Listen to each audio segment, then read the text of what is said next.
Welcome to the Attention Deficit Disorder Expert Podcast Series by Attitude Magazine. Hey everyone, good afternoon. I'm Susan Coffin. I'm here with Attitude Magazine. We are extremely excited today to speak to two of our favorite experts, Dr. Ned Hallowell and Dr. William Dodson, about moving from the shame of being different to becoming proud of the special talents, the abilities, the gifts that often accompany people with different wiring. We're so fortunate to have these two experts, specifically Drs. Hallowell and Dodson, both leading authorities in the field of attention deficit disorder. I almost don't need to introduce them to you, but I will. Dr. Hallowell is a psychiatrist and the author of literally millions of books that have brought ADHD to the attention of people all over the world. He is the host of Distraction. It's a weekly podcast that I recommend to you for thriving in this crazy, busy world.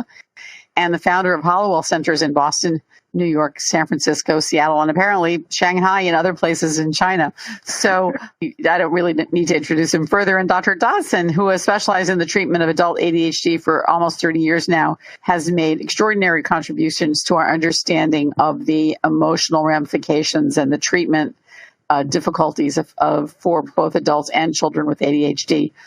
He is a life fellow of the American Psychiatric Association, and both doctors are members of Attitude's Medical Advisory Board. We are extremely fortunate and grateful to have them. They will be talking today about how to overcome the stigma of ADHD, how to educate those around us, how to correct misperceptions about ADHD when you encounter them, as you will frequently do. And I want to thank you both so much for joining us today. Pleasure to be with you. Good to be here. Great, thanks. I'd also like to give a really special thank you to the sponsor of today's webinar. It is a wristwear called Revibe, R-E-V-I-B-E, Revibe Connect. It improves focus with gentle vibration reminders. The first generation of Revibe saw immediate and sustained improvement in 83% of the students with self-regulation deficits who were tested. It is funded by the U.S. Department of Education, and the next generation Revibe, called Revibe Connect, is available right now. So they are offering a $10 discount for Attitude listeners at getrevibe.com with the code Attitude10. So take advantage of this and check out Revibe and write to us and let us know how it worked for you. And I will turn this over now to Dr. Dodson, who's going to kick us off. Thanks, Susan. It's always good to define your terms when you're dealing with things that are, for most people, not that clearly understood because we tend to avoid them. There's a difference between guilt and shame. Guilt is feeling bad about something that you did. Shame is much more personal. It's feeling bad about who and what you are. And shame comes from our identity, that notion of who you are, what's valuable about you, and also what is not liked or valuable about you. From the dictionary, stigma is a mark of disgrace or infamy, and it's an outward manifestation. It's something that other people see. Shame, again, is different. It's the painful feeling arising from the consciousness of something dishonorable, improper, ridiculous, etc. And it's something that we know about, but we hide from other people. It is ironic, then, that we get the sense of who we are, what is inside of us, from outside of us. When we're little children, if we do something that's praised, rewarded, that's pleasurable, we see that as a good part of us. If what we do makes other people pull away from us, if it's punished, if it hurts, it's viewed as being a bad part of ourselves. This is how we learn who we are, and more importantly, what the world expects us to be and do. This sense of oneself is in fragments, just little sort of unconnected pieces until people enter middle adolescence, when we start this really gelling. Shame is what we call the master emotion. All other emotions seek expression. We want to show that we're happy or sad or disgusted or anything else. But shame hides itself. We don't want anybody to know that we feel shameful. And it governs the expression of all other emotions. It governs how we perceive our world. and our role in it. And it also governs our understanding of the society in which we live. If I could jump in for a second, Bill, having just come back from China, it is so the dominant emotion there. I mean, it's one thing in this country, but for the Chinese, face is everything, and it's certainly powerful in the United States. But my goodness, the Chinese do everything they possibly can to save face. And, it's a cliche, but I observed it firsthand. It's absolutely. It truly does govern everything. Yeah. And that's because it comes from our culture. What culture is a set of standards that everyone who has attained a certain level of maturity is expected to uphold. If you don't uphold those standards, you get ostracized. In fact, we use the word you're shamed or thrown out as being a bad or unacceptable person. Being like everyone else is valued, and indeed it's demanded. All you have to do is go on Facebook, and there you see that every posting you have a thumbs up or a thumbs down, and you're either friended or unfriended, depending on how you're perceived, with just a few lines of writing on Facebook. The problem comes if a person happens to be fundamentally different. The terms we use in ADHD are neurotypical, which is the way the vast majority of people in the culture are neurologically wired. About 90% of the world's population, wherever you go, are going to have a neurotypical way of being wired. It's not that these people are normal or better in any way. It's just there are more of them. As one of my patients said, they're breeders. The prevalence of ADHD, wherever you go in the world, is about 10%. Doesn't matter whether you're in Boston or with the Aborigines in the outback of Australia, the prevalence of ADHD is about 10%. And so we consider this minority of people, the term that's becoming more and more popular nowadays is these people are neurodiverse. So it's very common to feel different and not feel welcome wherever you go. It's basically anything that separates you from being a white, middle-class, elderly male. If you're a female, women do not need to be told that they are discriminated against and shortchanged. They only get 78% as much money for the same job. People who are of darker skin, people who are poor, people who come from a foreign culture, the LGBTQ community, people from a different religion, or just being a geek or a nerd. Basically, it's anything that can get you bullied on the schoolyard, can cause you to feel shame about the way you are. People with ADHD bear a particular burden. One, because the ADHD is not visible. They look like everybody else. It's more their behavior that gets them into difficulties. And they tend to hear a lot of these negative messages from their culture. There's a study by Jelinek that's now 30 years old that estimated that the average child with ADHD heard 20,000 additional messages that were either negative or corrective by the time they reached their 12th birthday. That's 20,000 times they were told, you and who you are not what I really wanted. The thing is that people with ADHD and learning disabilities are hardwired that way. They did not choose this nervous system, but it is their normal. It is how they perceived every moment of their lives. Now, these people with ADHD and learning disabilities struggle constantly to conform to what is wanted. But even when they're successful, they're pretending to be somebody that they're not. The facade just covers up a sense of being unwanted and a sense of self that is not wanted by other people. In other words, forward the slide, they're screwed. Unless, forward the slide, the feedback can be made to be different as well. And the feedback has basically three pieces to it. The first one is, you're good just the way you are. You do not have to behave in a neurotypical fashion for me to like you and accept you.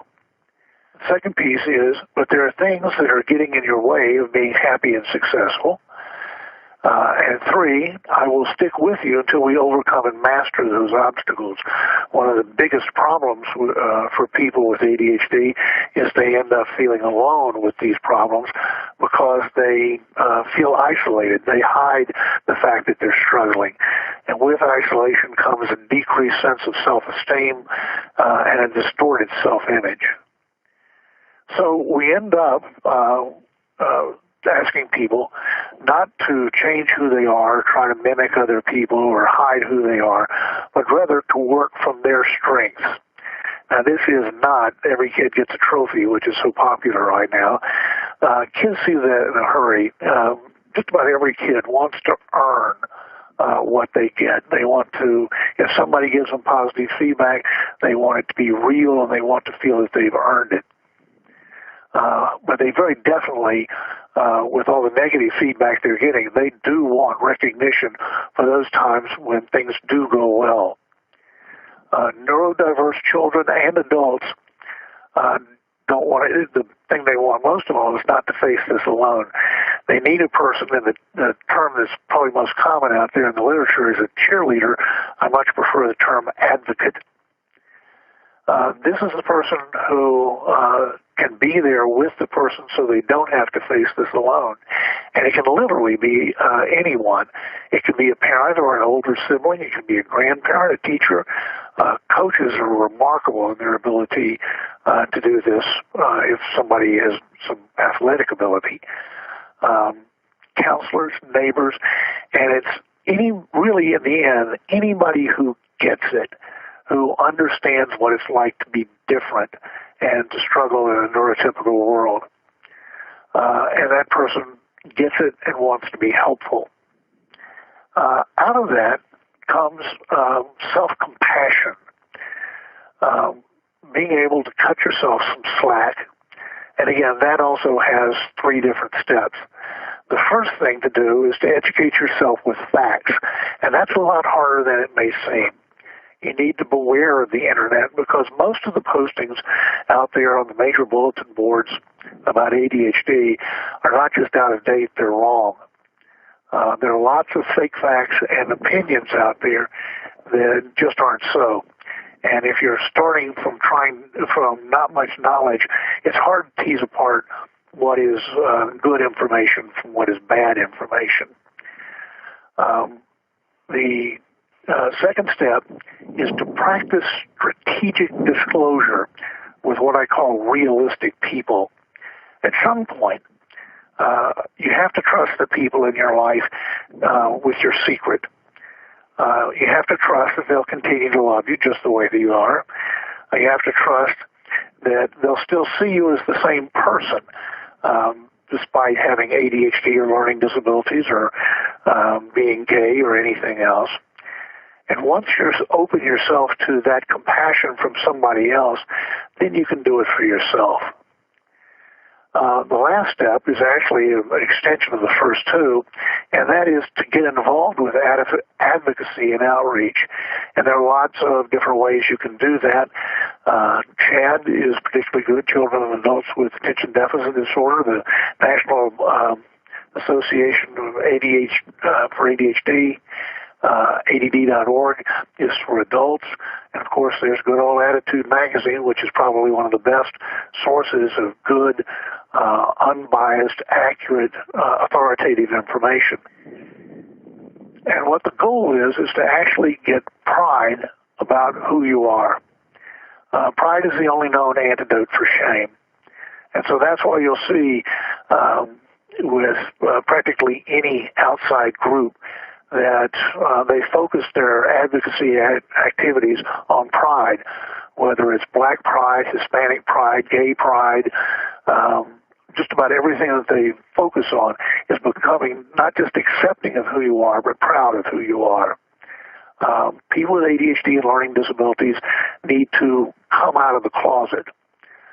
And this is one of the great reasons for being a part of a supportive community such as CHAD, NADA, or Attitude. It gives you a chance to tell your story, but at the same time to also listen to and affirm the stories of others just like you. You find out that you're not alone and that there are other people out there who are struggling with the same things and being successful.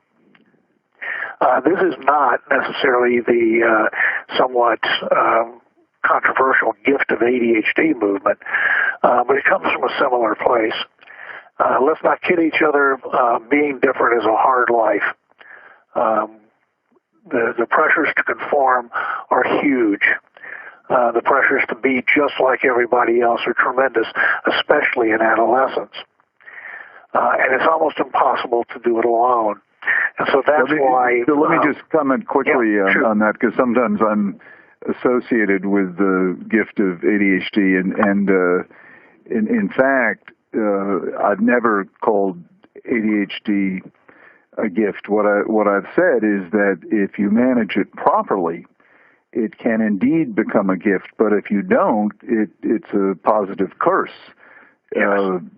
So the trick is to learn about it and to take advantage of its potential wonderful parts and not be penalized by its terrible parts. And no,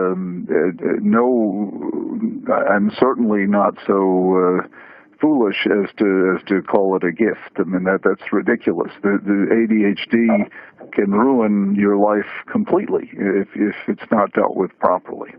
Absolutely. And that brings us back to the irony that to be ourselves, we have to be part of a community. We have to find ourselves, I think the new terms nowadays, find ourselves a new tribe with whom we do fit and with people who get it. The motto for the CHAD convention, which starts in St. Louis just next week, is "Together we can, and together we will." It's a place where you can get information. It's a place where you can get acceptance and confirmation. It's a place where you can get guidance from other people who have mastered the exact same struggles that we have. And I was going to let Ned handle this last one as a way of transitioning to opening up for other people to ask questions. How do we tell our stories to other people? Yeah, I just finished writing a memoir, and it's called "Because I Come from a Crazy Family." So I did it in written form, but I think the best way to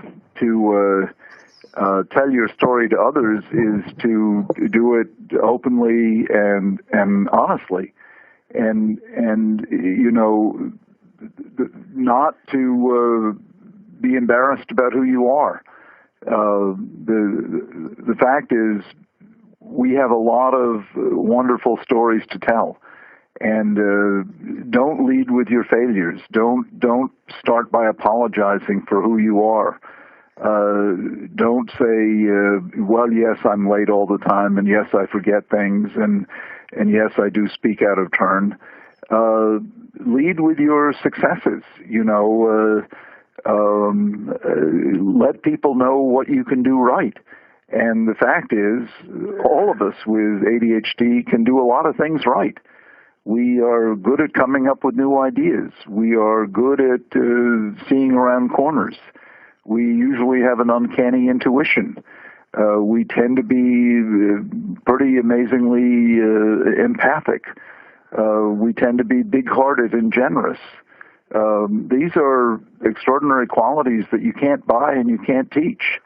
So, we're not real good at being on time. We're not real good at balancing checkbooks. We're really usually pretty poor at managing money. We can be forgetful. We don't remember birthdays and anniversaries. We do speak out of turn. We can lack a filter. We can say the wrong thing at the wrong time. All of that's true.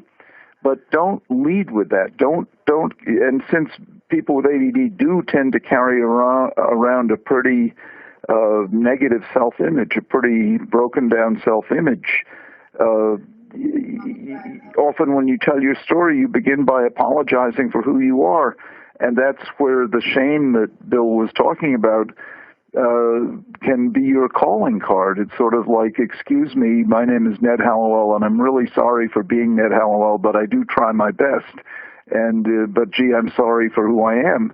And that's not a great way to to get hired for a job, or to get asked out for a second date, or your dog will always like you no matter what, but not an awful lot of other people will. And so you want to try to learn to tap into your positive side, and you may need a coach or a therapist or a good friend or somebody else to hold a different kind of mirror up so you can see that positive side, because we are not good at seeing that, and you may need someone to sort of coach you to see that, to remind you, or even to tell you for the first time. I do that for a lot of my patients because they just don't see it.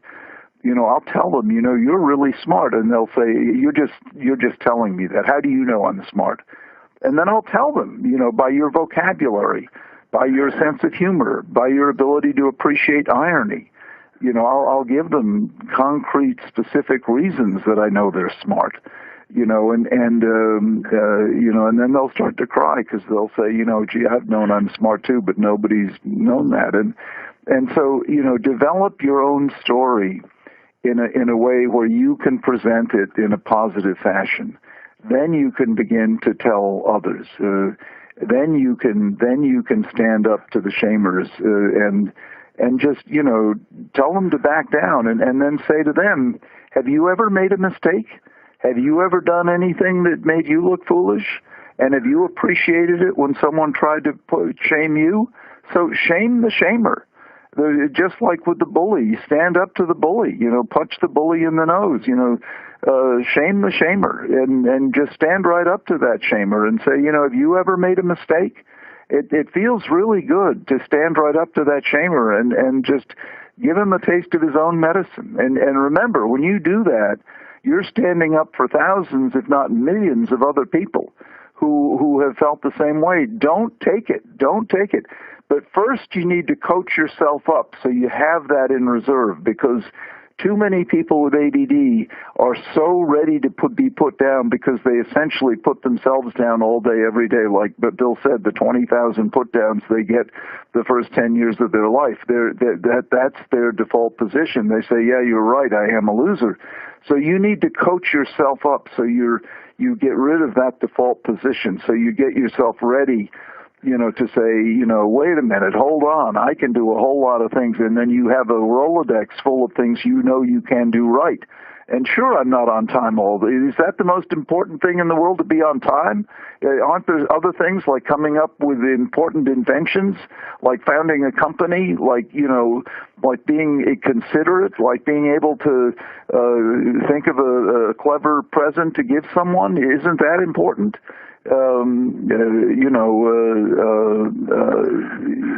This is the kind of stuff that we want to be able to take pride in and take pride in ourselves. I think it's a matter of learning how to coach yourself up so that you can do that. But I think for a lot of us with ADHD, it begins with learning how to, and I use the phrase, coach ourselves up, and we may have to do that with someone else. Find somebody who believes in you and sees more in you than you see in yourself, to begin to offload your shame, and then begin to shame the shamers. And know that when you're doing that, you're doing it for a whole lot of other people. It's time to start a ADHD pride movement, and Bill and I will be leading the way, but we want you to be leading the way. We want you to be standing up and saying, get out of our way, because I'm telling you, we're the people who built this country. We are the people who founded this country. We have been built by people with ADHD. We are the entrepreneurs. Thomas Edison was a classic. And you look at the early colonists, they all had it. Our founding fathers and mothers, they all had it. The Constitution was written by people with ADHD. Benjamin Franklin was a classic. Be proud. Our roots go, our gene pool is ADHD. Be proud. David Neilman, the guy who founded JetBlue, he says it's his greatest asset. So, be proud of it. Don't let people put you down. People who don't have it, I tell them they have attention surplus disorder. They're the boring bureaucrats. We need them. God knows we need them, to do all the stuff that has to be done. But don't let these people diminish you, and don't let them get away with it. Stand up for yourself and realize that what you do, you make a unique contribution to this world, and particularly in this country, you have been integral to making this country great. Well, let me stop there and see if Susan can take over. Hi, Susan is having a little bit of a technical difficulty, so I'm going to start off with the questions while she logs back in. Thank you for that great presentation. I know from the comments that the audience is really enjoying it and getting a ton of value out of it. So let's see. How do we create a positive, self-uplifting daily routine versus having consistently high expectations, which we fail to meet? Bill, you want to jump on that one? Sure. It's recognizing when you set yourself up for failure. You see that in the schools over and over again, where you take our very best and brightest kids and insist that they learn like neurotypical individuals do, when really people with ADHD learn in a totally different way. So you have to be aware when you do that to yourself, when you set yourself up to only focus on the places where you fall short. We all set up goals for ourselves for the day, what we want to accomplish and things like that. You need to focus on the things you actually do rather than those things that you don't do, because I don't know anybody who can get everything on their list done in one day. Everything sort of pours over to the other one. So a good place to start is recognizing when you set yourself up to focus only on the failures. Yes, indeed. Okay, let's go to the next question. This is for parents who have ADHD and have children with ADHD. How do we interrupt the cycle of transmitting emotional neglect or any bad feelings that we receive from our parents growing up to our children when we're still grappling with them ourselves?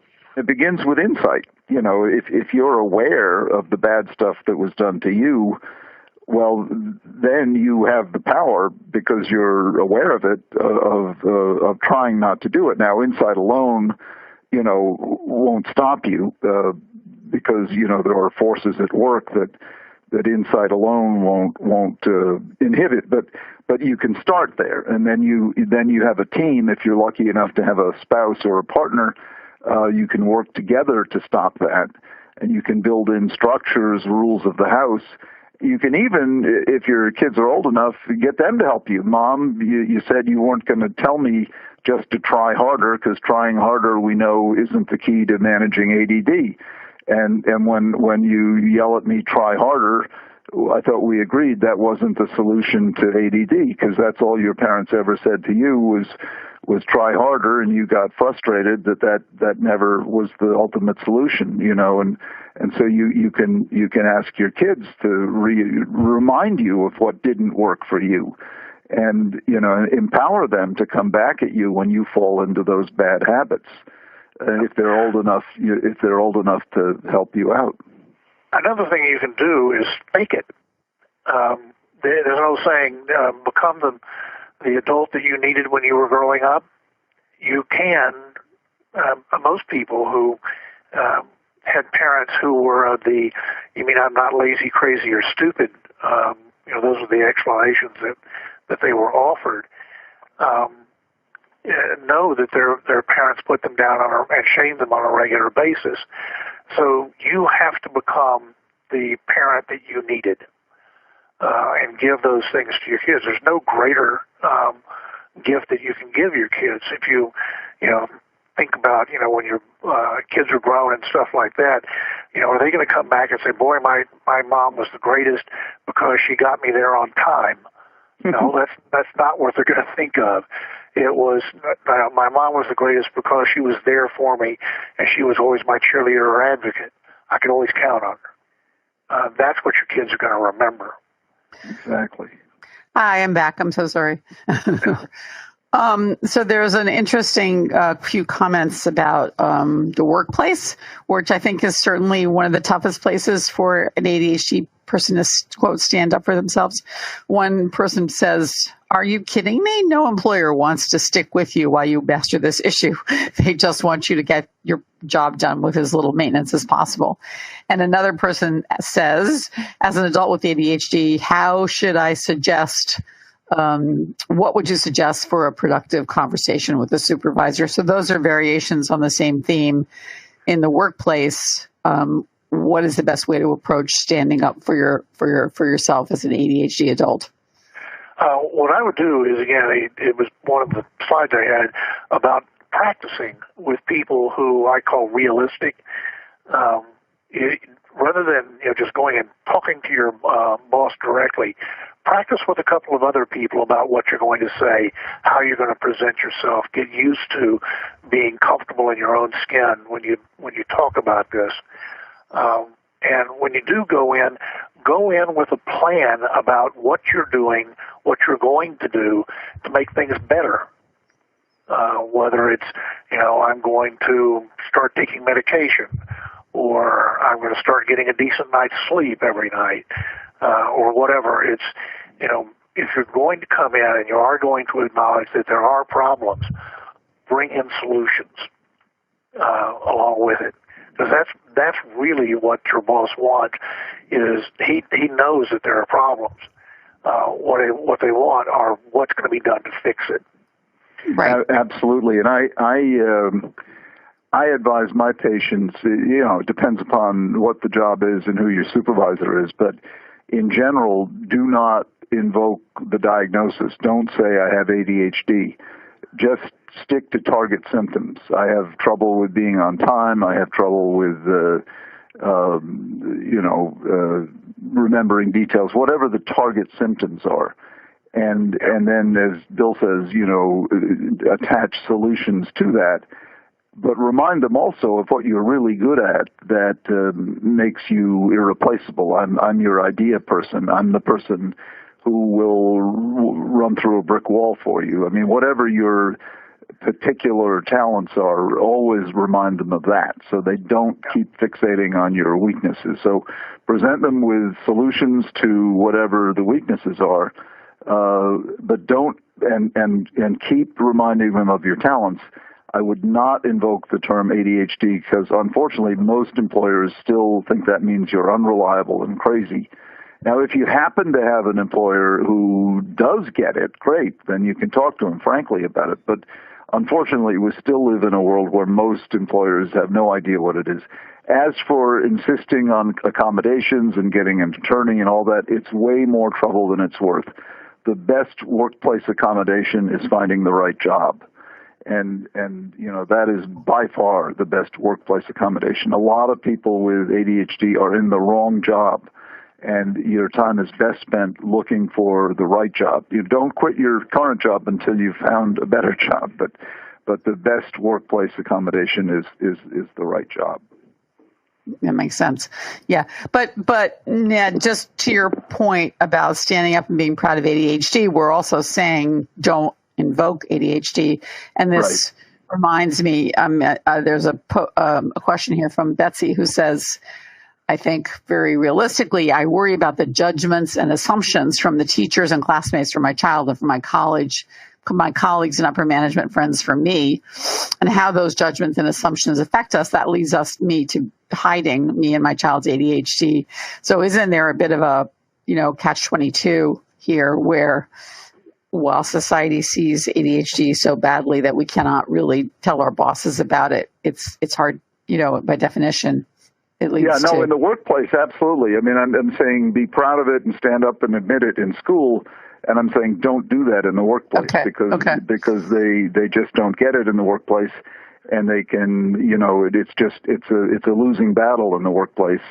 You stick up for yourself in the workplace by doing a really good job. Someday we'll be able to say we have ADHD, but I don't know if Bill agrees or disagrees. I don't think we're there yet. I think we just have to lead with our strengths and then identify target symptoms that we can attach solutions to. What do you think, Bill? we see that question a lot here, I have to say. Be judicious. Right, be careful, yeah. Use a good judgment about who you talk to, but also use those people to practice how you present yourself. It's good to see yourself through another pair of eyes and to get some advice and feedback about how you come across, both positively and negatively, but to really practice with other people first. Mm-hmm. Okay. Question about explaining ADHD to skeptical friends and loved ones who just say, oh, everyone has a little ADHD, or there's really no ADHD, it's really not a real disorder, it's just an excuse, etc. Any advice for how to turn around the skeptics? Well, show them the science. I mean, it depends how much time you have and how important the person is to you. You really have to be willfully ignorant to say there's no such thing. In this day and age, you truly have to be a world is flat type person to say there's no such thing. So if the person is willing to listen for more than 30 seconds, the science is so clear. When people say I don't believe in ADD, the answer is it's not a religious principle. Right. It's not a belief system. Yeah, right. Yeah. And I completely agree with what Ned is saying.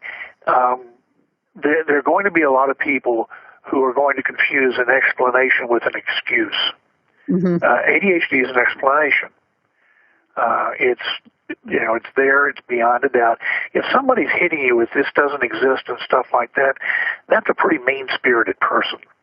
They don't want to hear facts. They're there to put you down, to tell you're a bad person. It's a person that you want to be getting away from as quickly as possible if you can. Right. Right. So here's Danielle, who says, I'm very fortunate to work in an organization that encourages the disclosure of disabilities. I recently disclosed to my manager, and she's doing everything she can to help me succeed on the job. So that's, but her real issue is delegating detailed tasks. So a couple comments here about I don't know this, about a How to ADHD TED Talk, which... do either of you know about this? It's called How to ADHD, and several people have said that it was very helpful for helping their family understand. There's a whole website, How to ADHD. Yeah, that's Janice McCabe. She's is it? She's terrific. Yeah. Sounds great. Sounds like something we should definitely. You ought to do a webinar with her. She's terrific. Yeah. Wow. Yeah. Sounds like she's been extremely helpful. Yeah. Yeah, and she has her own channel on YouTube. Yeah. Mm-hmm. Just look up How to ADHD on YouTube, and she's probably got 50 or 60 different, again, short 4 to 5 minute, very focused. ADHD and sleep, ADHD in the workplace, ADHD in dating. It's ADHD and fill in the blank. Wow. And she is tremendously enthusiastic, personable. Just really, I think, an excellent spokesperson for anybody who has ADHD. She's really good. That's great. We'll definitely seek her out. Can these slides be shared with my child's teachers? Yes, of course. When? Please do. Thoughts about college students. There are parents here who fear that their college students need more support, and any special concerns that you might or suggestions you might make for parents of college students. Well, I always recommend they get a coach. Most colleges now have a division of support. You know, you can go there, or you can hire a graduate student and train them on what coaching entails, or you can Google ADD coach. But I think you really ought to have a coach on hand for your college student. Okay. Yeah, that makes sense. Not just an academic coach, but a coach to manage. A life coach, yeah. Life coach, right. Yeah. And also for the people who children are going to college but aren't there yet, start early with helping your child acquire life skills. Yeah. Whether you want to call them executive function skills or just life skills. Have your 15-year-old do their own laundry. Yeah. Have your 15-year-old handle their own money in a checkbook. Have your 15-year-old manage their own time. Yes. Put structure on the day that you go to bed at the same time every night, that sort of thing. Prepare them for that transition to being on their own at college. If you expect them to just suddenly, drop them off on a college campus and drive away, that's a recipe for disaster. Mm-hmm. Start 3 years early. It sure is. So Jonathan has posted, read college students, parents, stay involved, be persistent, even when your kids push you away and want independence. Seems like good advice. Yeah, and the people who say you're enabling them, by continuing to help them, they are so wrong. Sink or swim, they sink. And tough love is such a bogus message. It is just wrong. They will. I have more handlers than I've got fingers, and I'm 68 years old. So. Well, I have to tell you that's one of the most frequent questions we get at Attitude. Usually it's from a mom who says, my husband accuses me of enabling my child. Yeah. And it sounds like it causes a great deal of, problems in the household. So. Indeed, that's what we're talking about today, is this tough love business is focusing on failures, shaming the person, telling them they're incompetent and inadequate. It only does damage. Right. You don't go all the way in the other direction, be a helicopter mom, doing things for your ADHD child. The goal is to develop competency in the world. Right. And for that, you need somebody who's there and an advocate for you. But again, it's going back to the people I call being mean-spirited. That they'd rather attack somebody who's having difficulty rather than help them. Okay. Question here about whether you could speak, either one of you, about the differences in ADHD for women and for men. This is a woman who feels that, postmenopausal ADHD is this sort of perhaps a different kind of issue than ADHD in men. That's a whole hour presentation. Okay. Yeah. As I got farther along in the question, I thought, okay, that's probably right. Here's someone who says, I hear a good definition of enabling is doing something for someone without a plan for helping him or her do it himself. Yeah. That makes sense. And another big yes to how to ADHD YouTube videos. They'd love to have her on Attitudes. That sounds great. Let's see. How do you help your child or your partner without parenting them? Well, if it's your child, you are a parent, so you're supposed to parent them. Right. No, I guess your spouse more. How do you help your spouse? Right. Your ADHD spouse, how do you partner with them without feeling that you're becoming a parent? Well, I mean, that's an important dynamic to avoid, and right. What often happens in spouses where one has it and the other doesn't is the parent-child dynamic, which is very anti-romantic and causes all kinds of problems. So the first step is obviously to get them diagnosed, and then the next step is to intercept the power dynamic, so it's not the non-ADD spouse telling the ADD spouse what to do and nagging and reminding a la what a parent would do. Instead, you lay out sort of the division of labor very clearly, and everybody buys into it equally, and it's not a parent-child nagging kind of thing. It's a right. You both equally agree this is what needs to get done, and the ADD spouse openly acknowledges, I need reminders. We don't call it nagging, we call it reminding. And, right. and the person asks for it. Please remind me. I will forget to take out the trash, or I will forget to close the garage door. I mean, please do remind me. You can help me that way. So it's not seen as a mother reminding a wayward child. Yes, that's a really good point. I mean, the sponsor of today's webinar it's a device for reminding people. Right, Revibe. Right. Yeah, that's what it's there for. And again, I'd like to just sort of be the amen corner for what Ned said. Is there has to be a sense of we. We are doing this together. What are we going to do to find a solution for this? And also, what are we going to do the first 10 times that it fails? Expecting, to come up with a solution that had to work the first time is a bit unrealistic. This is something that these are lifelong patterns, that there has to be the realistic expectation that it's going to take a long time and a lot of effort to master these new techniques and new ways of being. Mm-hmm. Interesting. Usama says, I'm so happy I got this diagnosis. I don't feel ashamed at all. On the contrary, I feel like I know myself much better than I did before. So congratulations to him. Here's from Rebecca. I've been told that I'm much too intense. How do I reframe that in a positive way? That's an interesting one. Yeah, we are intense, aren't we? Passionate. Passionate, right. Loves life. If you want to cool your jets, you could. I would not feel defensive about that. I mean, you can say, okay, I'll. You could tell the other person you're much too boring. I mean, I would try not to.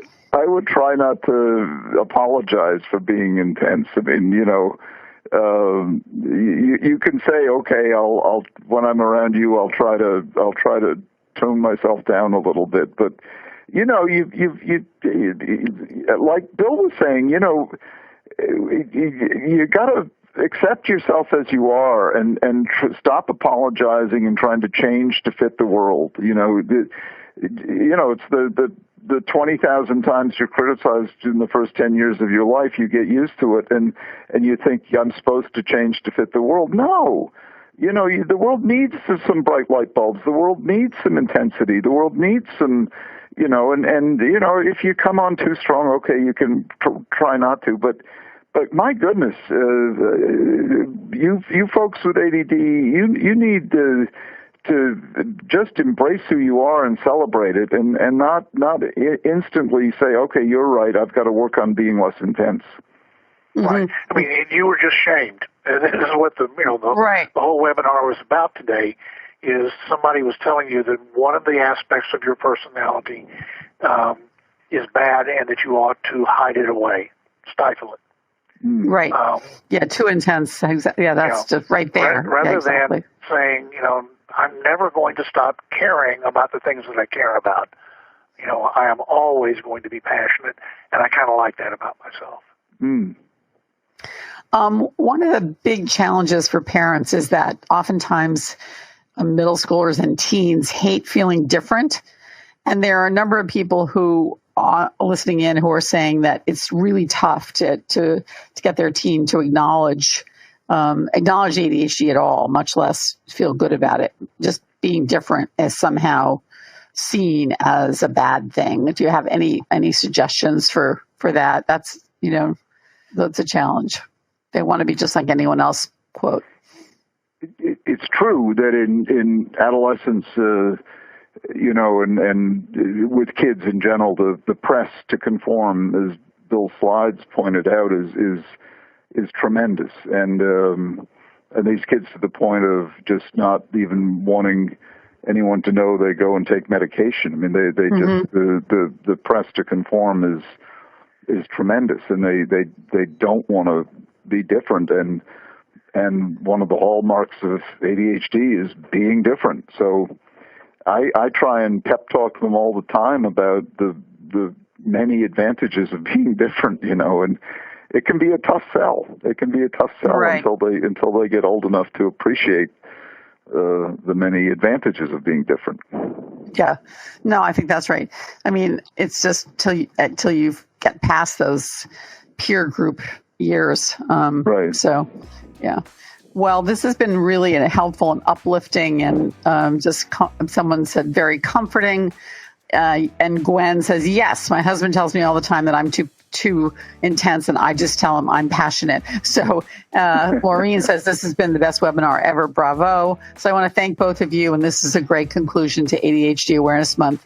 It's a good reminder that we sometimes spend too much time trying to fix ourselves and fix problems, and not enough just accepting who we are. So thank you both. And I hope you'll be back to share your thoughts with us again soon. Thanks, Ned. Good to talk with you again. You too. Bye. Bye. Bye-bye. For more Attitude podcasts and information on living well with attention deficit, visit attitudemag.com. That's ADDITUDEMAG.com.